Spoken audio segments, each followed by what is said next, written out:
are some things that I don't understand. Let's go. Any type of painkiller. How does that tiny little pill know like where in my body is in pain and knows how to fix it? Painkillers don't know where your body hurts. They travel everywhere throughout the bloodstream after being absorbed and block pain signals throughout the entire body. I have covered this in detail before if you want to know more, although finding that video may be a pain. Excel. If someone put a gun to my head and asked me to make them an Excel spreadsheet, I'd be getting shot. Microsoft Excel works as a digital grid of rows and columns which store, organise and calculate data.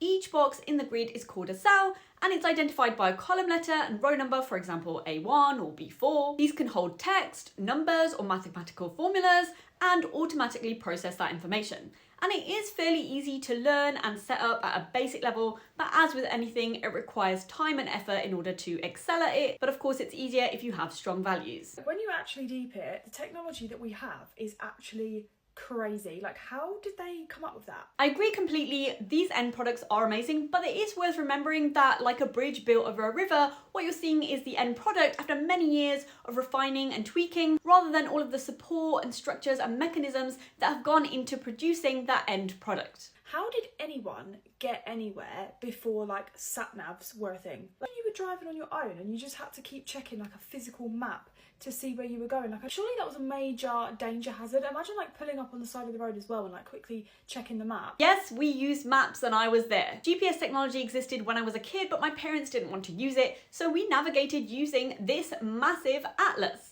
And typically for many years, people used paper road maps and atlases. They'd also study the route beforehand and have a passenger act as a navigator. When we went on long journeys as a family, my siblings and I would follow the map together and let our dad know which turnings to take and so on. As for solo drivers, they used to write step-by-step directions, which they would tape to the dashboard. And of course, we also used road signs, junction numbers, and prominent physical landmarks.